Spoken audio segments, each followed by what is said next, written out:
Hello students, मैं robin Gupta आप सभी का एक बार फिर स्वागत करता हूं। आज देखिए मैं बता रहा हूं चैप्टर 2 यानी जो संबंध एवं फलन है क्लास 11th में उसकी विविध प्रश्नावली का पार्ट 2 वीडियो। तो देखिए पार्ट 1 वीडियो में मैंने आपको शुरू के 5 क्वेश्चंस बताए थे। आज जो शुरुआत करता हूं वो क्वेश्चन नंबर 6 से ही करता हूं। और जो क्वेश्चन नंबर 6 है वो देखिए इन्होंने इस तरीके से लिख के दिया, यानी एक फलन दिया है f इक्वल टू, एक ब्रैकेट में लिखा है x, x square upon 1 plus x square, x belongs to R. और आगे ये भी लिखा है कि ये आर से आर पर एक फलन है। आर यानी कि वास्तविक संख्याओं का समुच्चय, आर से आर पर यानी वास्तविक संख्याओं के समुच्चय से वास्तविक संख्याओं के ही समुच्चय पर एक फलन है। तो अब देखिए मैं एक काम ये आपको बताता हूं, इसका मतलब क्या होता है कि आर से आर पर एक फलन है। यही चीज आपको हो सकता है भाषा के रूप में नहीं लिख के देते या आपको इस तरीके से लिख के दे दें। इसका मतलब भी यही है, एफ एक फलन है आर से आर पर यानी वास्तविक संख्याओं के समुच्चय से वास्तविक संख्याओं के समुच्चय पर एक फलन है। अब यह बात आप ध्यान रखें क्योंकि ऐसा क्वेश्चन शायद पहले पता नहीं इस तरह से कभी लिखा हुआ था या नहीं था। ये जो पहला वाला समुच्चय होता है ये होता है प्रांत, यानी इस क्वेश्चन में आपको प्रांत नहीं निकालना है, फिर भी मैं आपको बता दूंगा इन्होंने प्रांत आपको खुद निकाल के दिया है क्योंकि देखिए यहां भी लिखा है x बिलोंग्स टू r, यानी इसका जो प्रांत है वो सारी वास्तविक संख्याओं का समुच्चय है। चलिए वो भी आपको बताऊंगा एक बार। और r से ये जो दूसरा वाला r लिखा है ये परिसर नहीं है, ये सह प्रांत है। परिसर हमें निकालना है, परिसर ये भी निकल के आ सकता है r, या इसका कोई उपसमुच्चय भी निकल के आ सकता है। अभी ये परिसर नहीं है। कभी भी आपको देखिए ऐसे क्वेश्चन लिखा हुआ मिले तो पहला वाला तो हमेशा प्रांत ही होगा, लेकिन ये जो होता है ये सह प्रांत होता है। परिसर आपको निकलवाएंगे, वैसे भी इस क्वेश्चन में परिसर निकलवाया ही है आपसे। अब देखिए इस क्वेश्चन में ऐसे जो लिख के दिया इसका मतलब क्या हुआ, x, y, ये आप लोग अभी तक पढ़ते आए हैं। x, y यानी ये जो मान है ये y का मान है, यानी ये आपको y दे रखा है, y is equal to x square upon 1 plus x square. लेकिन मैंने आपको कहा है y जो होता है वो किसके इक्वल होता है, fx के। तो यानी आपको fx का ही मान दे रखा है, fx equal to x square upon 1 plus x square. ये है ये क्वेश्चन। आपको सीधे भी ऐसे लिख के दे सकते थे, लेकिन यहां आपको इस तरीके से ब्रैकेट के रूप में लिख के दिया। तो ये बात आप सोचा करें, जो पहला वाला x है वो तो प्रांत के लिए ही है, और जो ये बाद वाला है ये fx यानी ये y के लिए है, यानी कि परिसर निकालने के लिए। अब ये फलन है, देखिए इसकी परिभाषा अगर देखी जाए तो ये मैंने गणितीय रूप में लिखा, पहले आपको भाषा के रूप में दिया था, यहां मैंने गणितीय रूप में लिख दिया। अब इसी फलन का हमें निकालना, चलिए पहले तो प्रांत की बात आती है। इन्होंने तो प्रांत लिख के दिया, चलिए चेक कर लेते हैं कि सही भी है या नहीं। ये कहते हैं कि सारी वास्तविक संख्याओं के लिए संभव है, यानी परिभाषित है।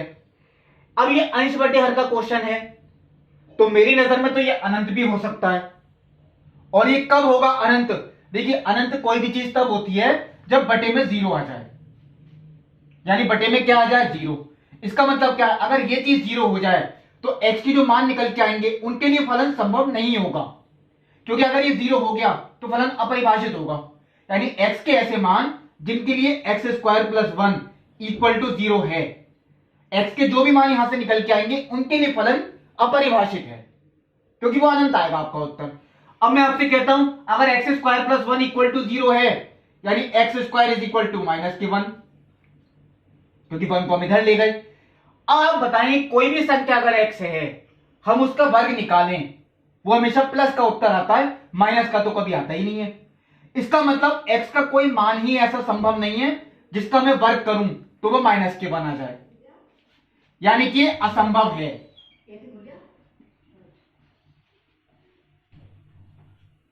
ये असंभव है।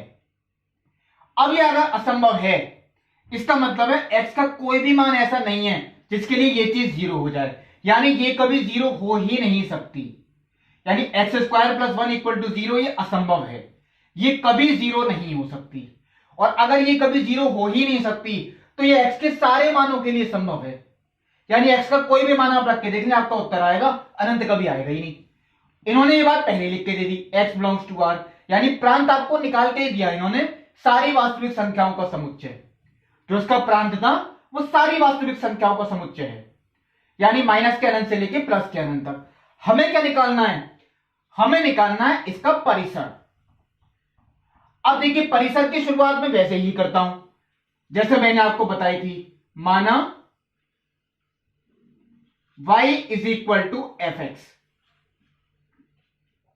इसका मतलब क्या है? देखिए मैंने एफ एक्स का मान रख दिया x square upon 1 plus x square. Y की मैंने गुणा की तो y plus x square y equal to x square.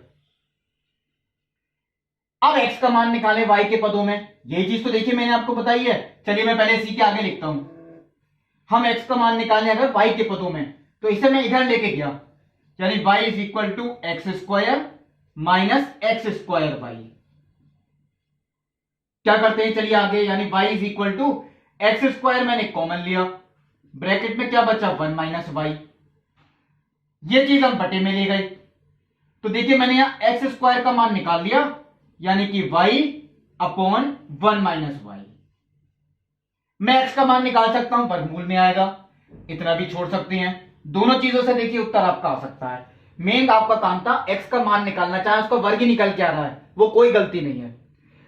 अब देखिए कभी कभी कुछ लोग यहां तक तो कर लेते हैं, यानी इसके बाद अटकते हैं कि इसके बाद हम ये कैसे देखें कि y का मान किस समुच्चय में बिलोंग करेगा। तो मैंने ये बात कही थी, इसके लिए हमें वापस जो डोमेन होता है उसी पे ध्यान देना होता है। अब डोमेन आपको क्या दे रखा है? तो सारी वास्तविक संख्याएं हैं, यानी x बिलोंग्स टू r। और कोई भी वास्तविक संख्या हो उसका वर्ग हमेशा कैसा होता है? पॉजिटिव। ये लाइन देखिए मैं यहां लिखता हूं, शायद एक दो क्वेश्चन में पहले भी बता चुका हूं। हम जानते हैं कि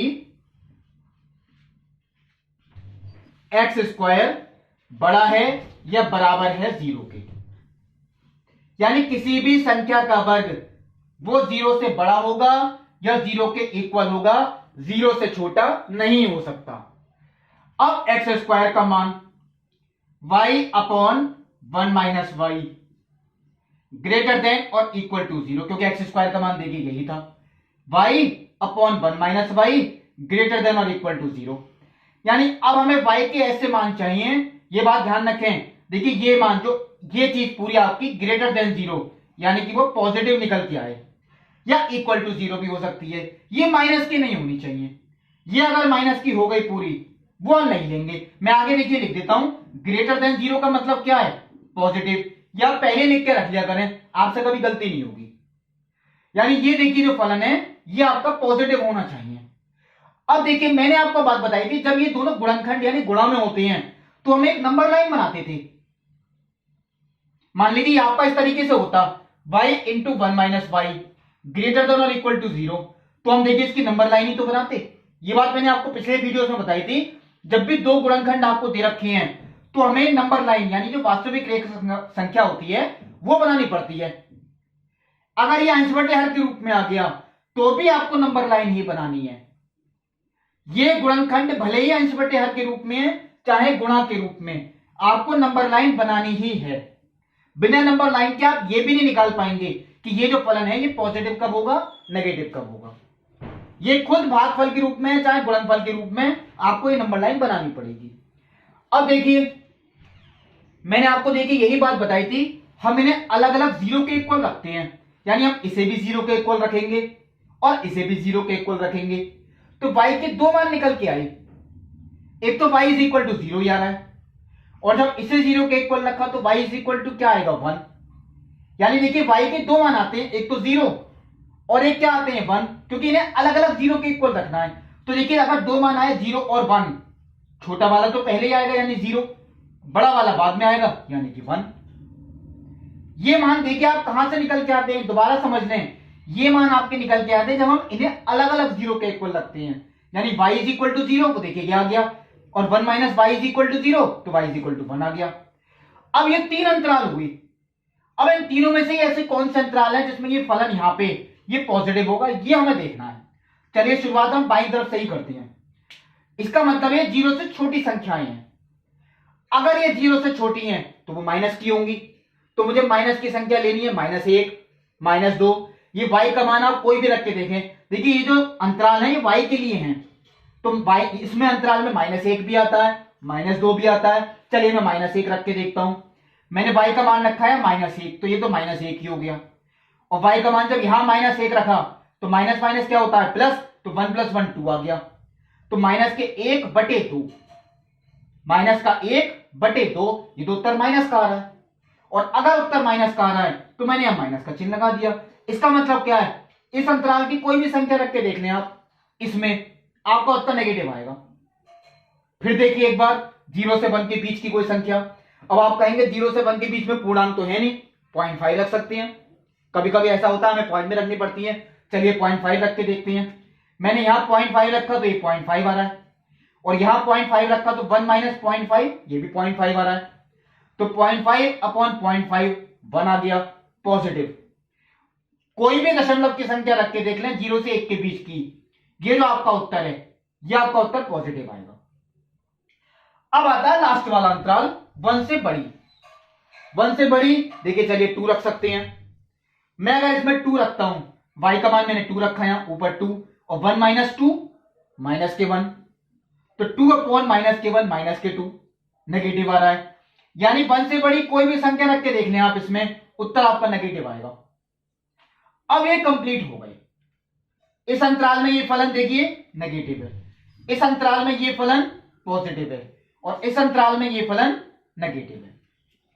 अब ये हमें चाहिए कौन सा फलन, देखिए पॉजिटिव। साइन कौन सा चाहिए हमें, पॉजिटिव। तो ये मैंने डार्क कर दिया, यानी जो उत्तर होगा हमारा रेंज का वो 0 से लेके कहां तक होगा, 1 तक। तो मैं देखिए आगे लिख देता हूं, यानी कि रेंज। रेंज का मतलब देखिए परिसर, क्योंकि एग्जाम में देखिए कुछ भी लिख के आ सकता है। तो चलिए उत्तर जो आपका निकल के आएगा 0 से लेके कहां तक आएगा, 1 तक। ब्रैकेट मैंने अभी छोड़ दी, वो चेक करते हैं। यहां इक्वल टू का साइन है। अब देखिए अगर y = 0 हो जाए, y = क्या हो जाए 0, तो 0/1 आंसर आ रहा है, अनंत नहीं हो रहा।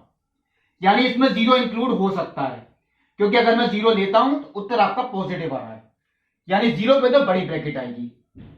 अब देखिए 1 हो सकता है या नहीं। अगर y का मान 1 हम ले लें तो ऊपर तो 1 ही आएगा, और नीचे क्या हो गया 1 - 1 0, तो 1/0 अनंत।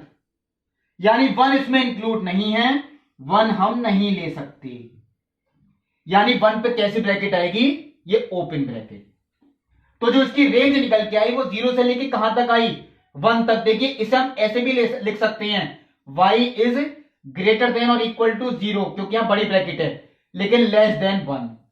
आप दोनों में से कोई भी लिखिए आए, दोनों उत्तर आपके सही हैं। तो ये देखिए क्वेश्चन मैंने आपको बताया जिसमें रेंज निकालनी थी। अब देखिए क्वेश्चन नंबर 7। देखिए क्वेश्चन नंबर 7 में आपको दो फलन दिए हुए हैं, fx = x+1 और gx = 2x - 3। लेकिन हमें निकालना है देखिए इन सब के मान, f + g, f - g और f/g। तो ये बात ध्यान रखिए, देखिए f + g का मतलब क्या है। ये दो फलन आपको दे रखे हैं, ये तो f फलन है और ये g फलन है।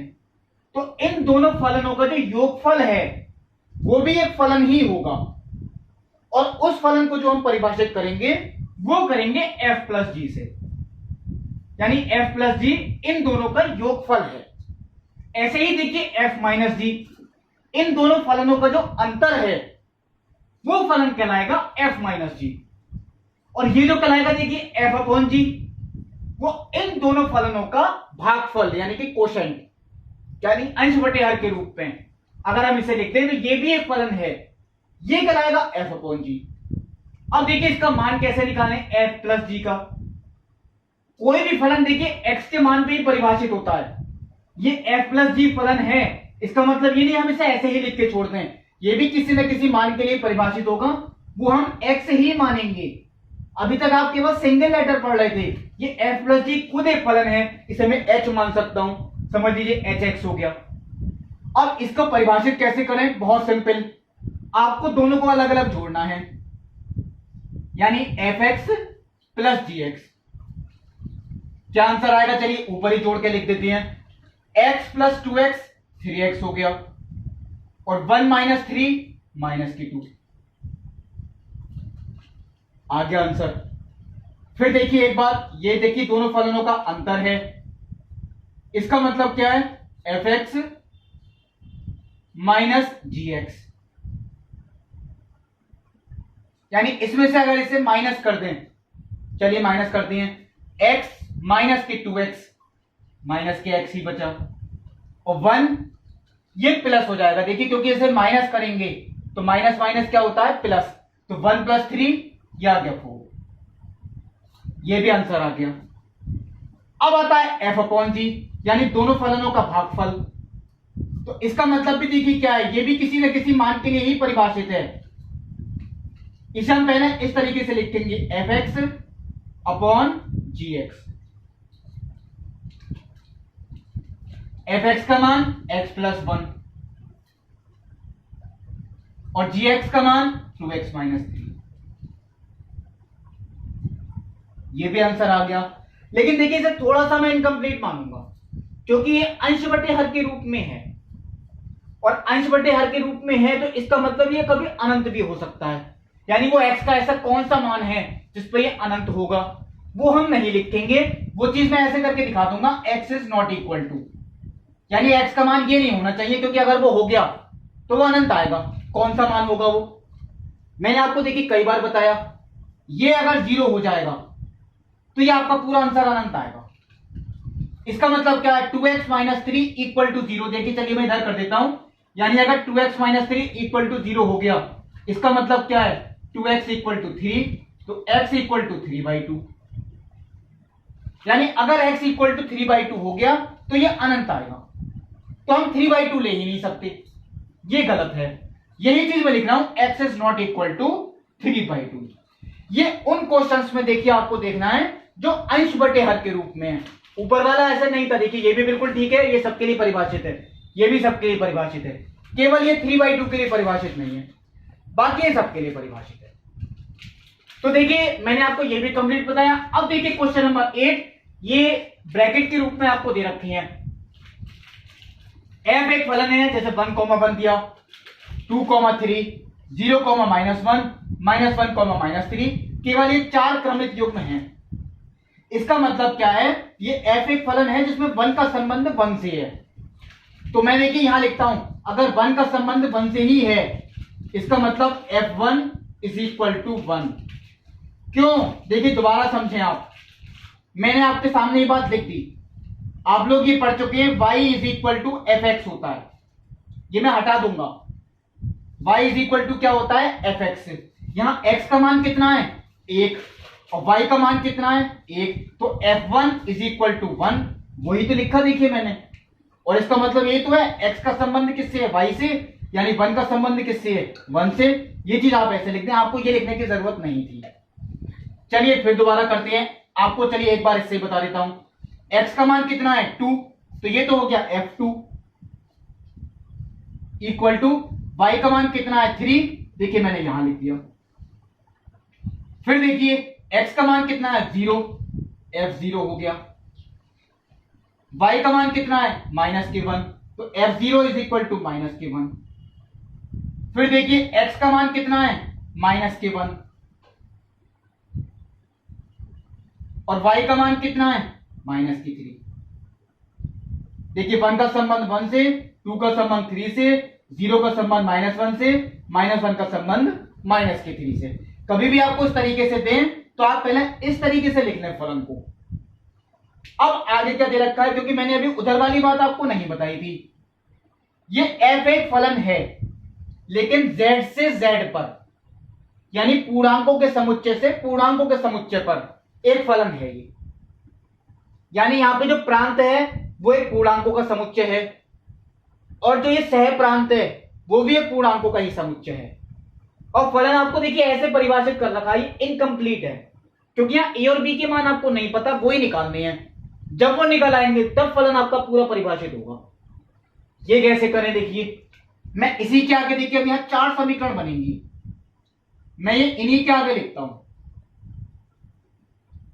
देखिए f1 का मतलब मुझे x का मान कितना रखना है, 1, तभी तो हो गया। देखिए f1, तो मुझे यहां भी x का मान कितना रखना है, 1, तो a into 1 plus b, a into 1 plus b, तो वो a इंटू 1 कितना हो गया a, तो ये a प्लस बी ही हुआ, और वो इक्वल टू किसकी है 1 के। देखिए ये आपकी पहली समीकरण, मैं आपको चारों ही बताऊंगा, फिर देखिए एक बार यहां क्या लिखा है f2, f2 का मतलब x का मान कितना रखना है 2, देखिए x का मान 2 रखा, तो x का मान यहां भी तो 2 रखेंगे, तो ये हो गया 2a plus B equal to किसके 3 के। ये देखिए आपकी दूसरी समीकरण। फिर f0, x का मान 0 रखना है, तो यहां भी x का मान 0 रखेंगे, तो 0 इंटू ए 0 ही हो गया, तो 0 प्लस बी वो केवल b बचा, तो b is equal to minus के 1। यह आ गया आपके समीकरण नंबर 3, यानी यहां पे b का मान ही निकल आया। चलिए -1, यहां पे मैं -1 रखता हूं, तो यहां भी -1 रखना है, तो -1 इंटू ए माइनस के a प्लस के b is equal to minus के 3। यह आ गई समीकरण नंबर 4। ये देखिए 4 समीकरणें हैं। अब इन चारों को हल करके हमें a का मान निकालना है और b का मान निकालना है। वो तो 2 हल करके ही आ जाएगा, कोई सी 2 समीकरण आप हल कर लें। और हल भी क्या करनी है, देखिए b का मान तो आपको पता ही है माइनस के 1, हम पहली और तीसरी कर सकते हैं। पहले चलिए मैं इन दोनों को कर लेता हूं। b का मान तो -1 है, वो देखिए मैंने यहां रख दिया, b इज इक्वल टू -1। अब मैं b का मान अगर यहां रख देता हूं -1, तो -1, चलिए मैं इसके नीचे लिख के दिखा रहा हूं, -a, b का मान रख दिया मैंने -1 इक्वल टू -3। 1 हम इधर ले गए, यानी -a is equal to 1 -3 equal to -2। मैंने इसी को सॉल्व करके लिख दिया, तो -a इज इक्वल टू -2, इसका मतलब a इज इक्वल टू क्या आ गया 2। आपके 2 उत्तर निकल के आए, a का मान और b का मान। अब ये सही है या नहीं, देखिए ये तब कंफर्म हो पाएगा जब ये a और b के मान इन्हें भी संतुष्ट कर जाएं। इन दोनों को तो हल कर चुके, आपके उत्तर आ गए, इन दोनों को भी अगर संतुष्ट कर गए तो आपके उत्तर ये सही है। चलिए चेक करते हैं। a का मान तो 2 है, a का मान 2 रखा, b का मान कितना है -1, तो 2 - 1 1 ही तो आया और इक्वल टू 1 ही आ रहा है, इसका मतलब ये सही है बिल्कुल। फिर देखिए एक बार, a का मान 2 रखा, b का मान -1, तो 2 गुणा 2 4, 4 - 1 कितना आ गया 3, ये भी बिल्कुल सही है। इसका मतलब ये चारों समीकरणों को आप सॉल्व करके देख लें, आपके उत्तर यही निकल के आएंगे। अगर किसी एक समीकरण को भी संतुष्ट नहीं करते तो हम ये लिख के आते कि a और b के ऐसे कोई मान संभव नहीं है। अब ये बिल्कुल ठीक है, यानी a का मान तो 2 आ गया और b का मान कितना आ गया -1। और अगर आपसे ये कहते हुए कि फलन को निर्धारित कीजिए, तो मैं देखिए इसी के नीचे लिख देता हूं, a का मान 2 है तो 2 रख दिया, और b का मान -1, यानी ये जो फलन था वो आपको ये दे रखा है, fx इक्वल टू 2x -1। ये आपका क्वेश्चन था, यानी कि क्वेश्चन नंबर 8। अब देखिए अगला क्वेश्चन, देखिए क्वेश्चन नंबर 9। ये फलन का नहीं है, ये संबंध का है। और संबंध देखिए किस तरह से दे रखा है, आर देखिए कभी भी लिखा हुआ है, यानी वो रिलेशन, वो संबंध का क्वेश्चन है। तो ये रिलेशन में आपको देखिए दे रखा है, इस संबंध में a का संबंध b से है, जहां a और b दोनों प्राकृतिक संख्याएं हैं। a b belongs to n, n यानी नेचुरल नंबर, प्राकृतिक संख्याएं हैं। लेकिन कैसे है, जब a is equal to b square हो, यानी जो बाई वाली संख्या है अगर वो दाई प्राकृतिक संख्या के वर्ग के इक्वल है तो वो इस संबंध में होगी, यानी वो जो क्रमिक युग्म बनेगा वो इसमें आएगा। जैसे देखिए मैं आपसे कहता हूं ये बात, मान लीजिए a is equal to b square है, तो 4, 2, देखिए बाई वाली जो संख्या है वो दाएं वाले के वर्ग के इक्वल है, यानी ये जो पेयर आएगा वो इसमें आएगा। फिर दिखाता हूं, देखिए एक बार और, 9, 3, देखिए a यानी 9 इक्वल टू b के वर्ग, यानी a का मान अगर 9 है और b का मान 3 है, इस समीकरण में रख के देखिए बिल्कुल ठीक आएगा, यानी ये भी इसमें आएगा। तो इस तरीके के जितने भी युग्म बनेंगे वो सब इस संबंध में हैं। ऐसे अनंत होंगे, क्योंकि प्राकृतिक संख्याओं की कोई लिमिट ही नहीं होती, अनंत होते। अब ये बात हम कहां तक चेक करेंगे वो हम नहीं लिख के दिखाएंगे, हमसे इसी क्वेश्चन पे जो डिपेंड है, देखिए ये 3 पार्ट डिपेंड है। इन्होंने ये बात कही है, क्या a बिलोंग्स टू r, यानी a इस तरह का जो युग्म है वो r में होगा, लेकिन सभी ए के लिए, यानी सभी प्राकृतिक संख्याओं के लिए ऐसा पॉसिबल है?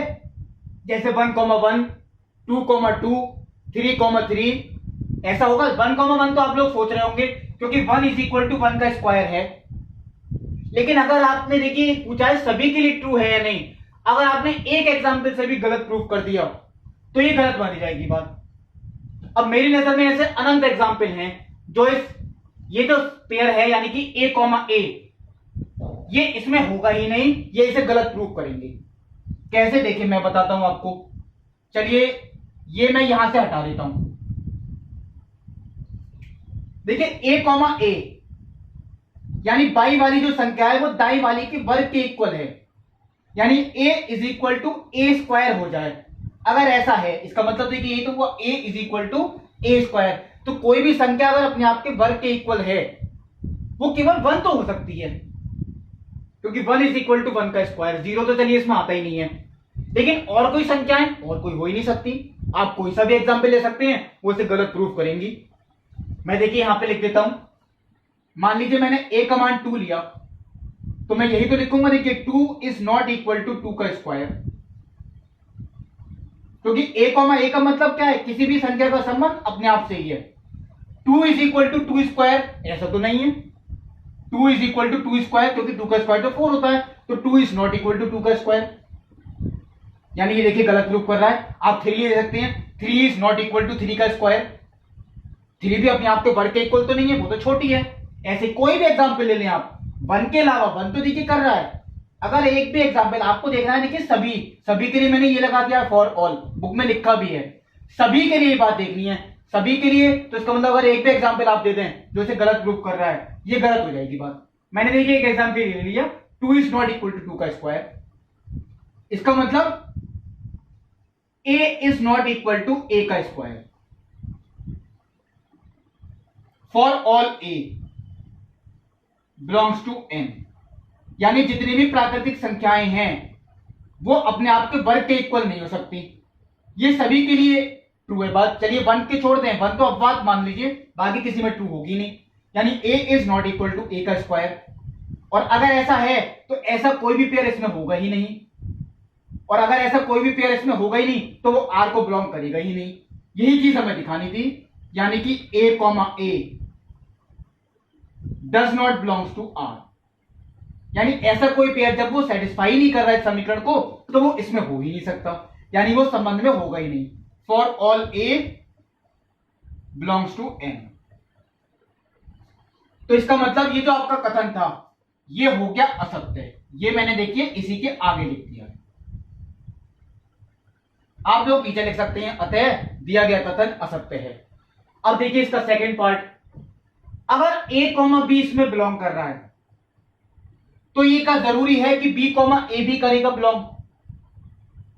अगर a कॉमा b है इसमें तो ये जरूरी है कि b कॉमा a भी इसमें ही होगा। और अगर एक भी एग्जाम्पल आपने दे दिया कि नहीं होगा, यानी इसे गलत प्रूफ कर रहा है, तो ये असत्य हो जाएगा कथन।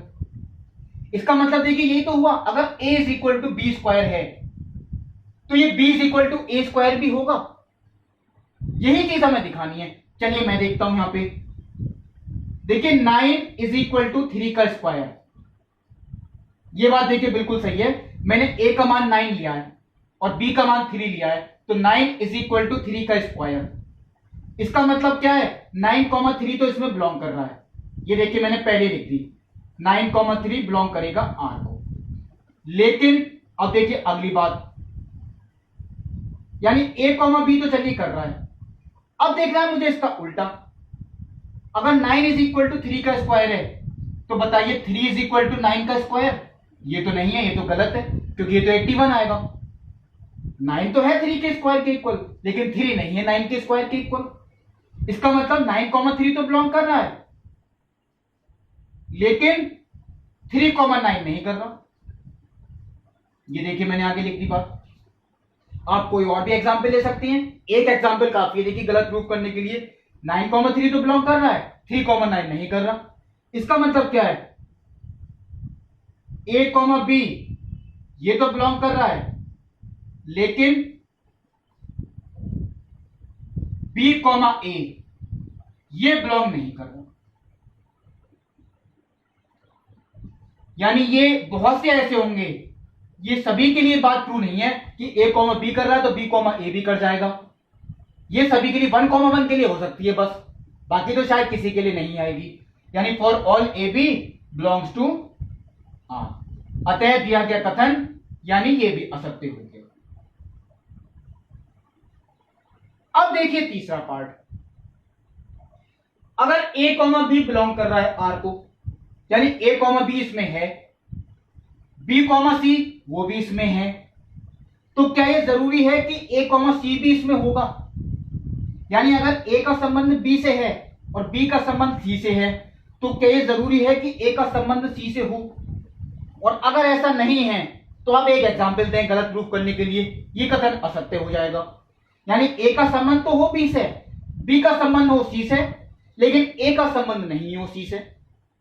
चलिए चेक करके देखते हैं ऐसे कौन से एग्जांपल हो सकती हैं। यानी a is equal to b square हो और b is equal to c square हो, लेकिन a is not equal to आ जाए सी स्क्वायर। चलिए मैं देखता हूं यहां पे, देखिए 16 इज इक्वल टू 4 स्क्वायर, बिल्कुल सही लिखा है। मैंने a को 16 लिया, b को 4 लिया, तो मैं देखिए पहले ही आपके सामने लिख रहा हूं a is equal to b square,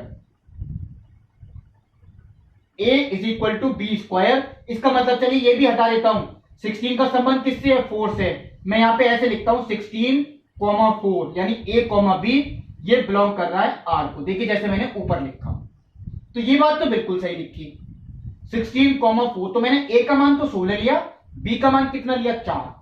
अब मैं अगर b का मान 4 ले रहा हूं तो मुझे b का मान भी यहां 4 ही लेना है। तो 4 है 2 के वर्ग के इक्वल, यानी मैंने c का मान 2 लिया है। ये भी देखिए बिल्कुल ठीक है। इसका मतलब 4, 2 भी बिलोंग कर रहा है r को। देखिए a, b बिलोंग कर रहा है r को, b, c बिलोंग कर रहा है r को। देखिए b का मान सेम होना चाहिए, ये आपको ध्यान रखनी पड़ेगी। आप और एग्जांपल भी ले सकती हैं।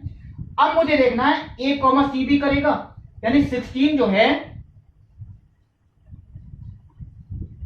16 का संबंध 2 से है या नहीं। तो अब आप बताएं 16 इज इक्वल टू 2 का स्क्वायर, संबंध तो तभी होगा जब इस समीकरण को सेटिस्फाई करें। तो 16 इज इक्वल टू 2 का स्क्वायर है? नहीं है। देखिए यानी ये तो मैंने गलत लिख दिया, 16 इज नॉट इक्वल टू 2 का स्क्वायर। इसका मतलब क्या है? लेकिन 16, 2 ये बिलोंग नहीं कर रहा। देखिए 16, 4 कर रहा है, 4, 2 भी कर रहा है, लेकिन 16, 2 नहीं कर रहा। इसका मतलब देखिए मैं नीचे लिखता हूं, इसी के नीचे देखिए a, b ये बिलोंग कर रहा है r को, b, c ये भी बिलोंग कर रहा है r को, जो आपको बुक में दे रखा है। लेकिन a, c ये बिलोंग नहीं कर रहा r को। आगे ऐसे लिख देता हूं, चलिए मैं, for all a b c belongs to R. और अगर ऐसा है तो ये कथन आपका असत्य हो गया, क्योंकि सभी के लिए सत्य लेकिन नहीं हो सकता। एक पे एग्जाम्पल आप दे देंगे जो इसे असत्य प्रूव कर दे तो वो असत्य ही कहलाएगा कथन। तो ये देखिए जो क्वेश्चन 9 था उसके तीनों पार्ट मैंने आपको बताए। देखिए जो क्वेश्चन नंबर 10 है आपको युग्म दे रखे हैं। पहला पार्ट है कि ए से बी में एक संबंध है, या आप खुद चेक कर सकते हैं। देखिए संबंध तो सभी होती हैं, अब ये फलन है या नहीं ये मैं हिंट नहीं दूंगा, मैंने आपको देखिए कई बार बताई है पिछले वीडियोस में, ये आप खुद चेक करेंगे। अब देखिए क्वेश्चन नंबर 11। देखिए क्वेश्चन नंबर 11 में भी एक बात आपसे यही कंफर्म करवाई है कि क्या ये फलन यानी जो f दे रखा है z से z में एक फलन है, ये फलन है भी या नहीं ये आपको बताना है। ये देखिए फलन तभी नहीं हो सकता, पहले तो चलिए आपको परिभाषा ही बता देता हूं जो इन्होंने दे रखी है, a b comma a plus b, जहां पे ए और बी पूर्णांक हैं। पूर्णांक में देखिए माइनस वाले भी आते हैं, प्लस वाले भी आते हैं, जीरो भी आता है।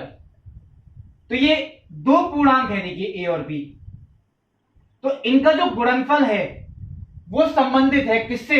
इनके योगफल से। यानी जो गुणनफल है वो किससे संबंधित है? इनके योगफल से। यानी दो पूर्णांक अगर हम कोई से भी लें, उनका गुणनफल अगर उन्हीं के योगफल से संबंधित हो, तो ऐसा जो क्रमिक युग्म बनेगा वो फलन में आएगा। अब ये वाकई एक फलन है, ये संबंध तो देखिए होगा, लेकिन ये फलन भी होगा या नहीं, तो देखिए फलन ना होने की कंडीशंस मैंने आपको बताई थी। प्रांत के किसी एक अवयव का संबंध सह प्रांत के अगर दो अवयवों से हो गया तो वो फलन नहीं होगा। अगर ऐसा हमने प्रूव कर दिया यहां पे, प्रांत के किसी एक अवयव का संबंध सह प्रांत के दो अवयवों से हो गया तो वो फलन नहीं होगा। चलिए वो चेक करते हैं। अब यहां ए और बी ऐसे कौन से पूर्णांक लें? चलिए मैं पहले लेता हूं ए और बी को।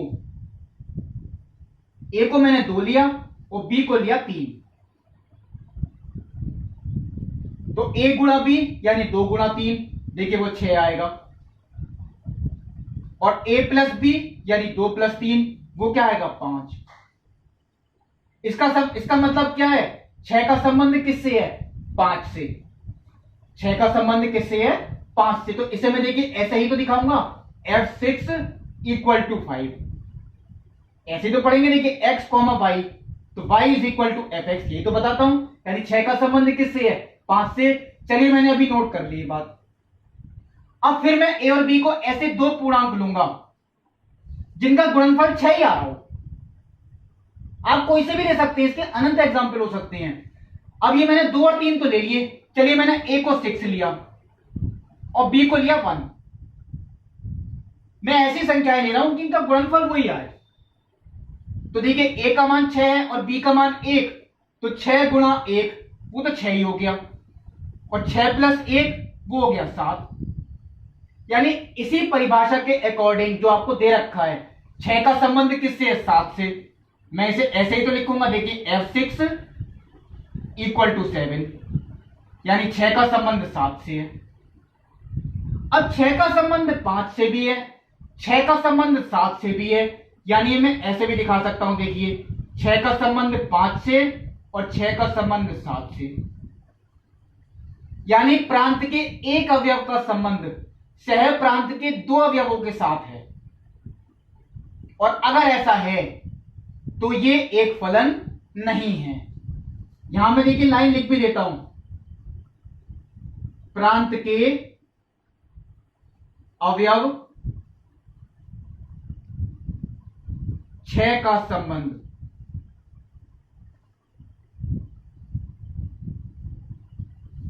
और ये तो और भी हो सकते थे एग्जाम्पल। आप कोई भी -6 और -1 ले लें, उनका गुणनफल भी 6 ही आएगा, और योगफल कितना आएगा? -7, तो वो और से भी हो जाएगा।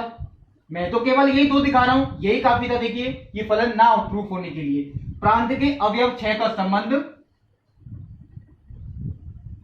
सह प्रांत के दो अवयवों